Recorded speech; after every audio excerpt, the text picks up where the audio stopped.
శ్రీ లక్ష్మీ నృసింహ పరబ్రహ్మణే నమః. మనం ఏదైనా ప్రయత్నం చేస్తే దానికి తగిన సత్ఫలితాన్ని వెంటనే పొందవచ్చును. ప్రయత్నం లేకపోతే ఏదీ సాధ్యం కాదు. దానికి ఉదాహరణ ఏమిటి అంటే, ఉద్యోగ ఖలు కర్తవ్య ఫలం మార్జారవద్ భవేత్, జన్మ ప్రభృతి గౌర్నాస్తి పయఃపిబతి నిత్యశః అని. ఎట్లా అంటే, ఉద్యోగ ఖలు కర్తవ్య, తప్పనిసరిగా మనం ఏదో ప్రయత్నం చేయాలి.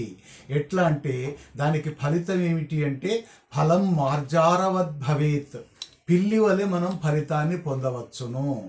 ఎందుకు అంటే, పిల్లికి జన్మ ప్రభృతి గౌర్నాస్తి, దానికి పుట్టుకతోనే ఆవు కానీ గేదె కానీ ఏది లేనప్పటికీ పయఃపిబతి నిత్యశః, ప్రతిరోజు కష్టపడి ఏదో విధంగా సాధించి పాలు తాగుతుంది.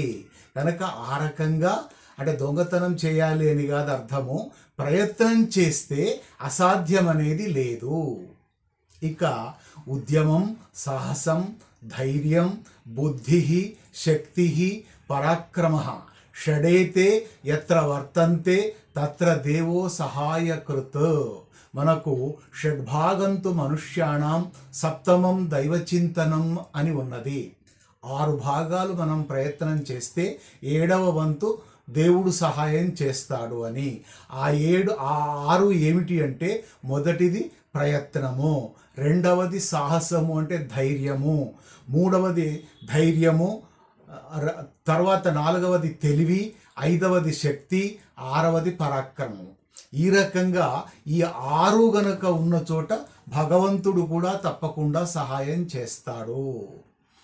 ఇక ఉద్యోగినః కరాలంబం కరోతి కమలాలయ, అనుద్యోగి కరాలంబం కరోతి కమలాగ్రజ. ఎప్పుడైనా ప్రయత్నం చేసేవానికి లక్ష్మీదేవి అండగా ఉంటుంది. అంటే ప్రయత్నం చేసేవాడు సకల సంపదలను పొందగలడు అని తాత్పర్యం. మరి ప్రయత్నం లేనివానికి జ్యేష్ఠాదేవి అంటే దరిద్ర దేవత లక్ష్మీదేవి యొక్క అక్క అని చెప్తారు, ఆమె అండగా ఉంటుంది. అంటే ప్రయత్నం చేయకపోతే దారిద్ర్యాన్ని అనుభవించవలసి వస్తుంది, ఏ రకమైన సత్ఫలితాలు కూడా కలగవు అని సారాంశము. కనుక ఏదో రకంగా మనం ఏమైనా ప్రయత్నం చేస్తే ఎంతటి ఘనకార్యాన్నైనా ఎంతటి క్లిష్టమైన కార్యాన్నైనా సాధించవచ్చును అని భావము. లోకాః సమస్తాః సుఖినో భవంతు.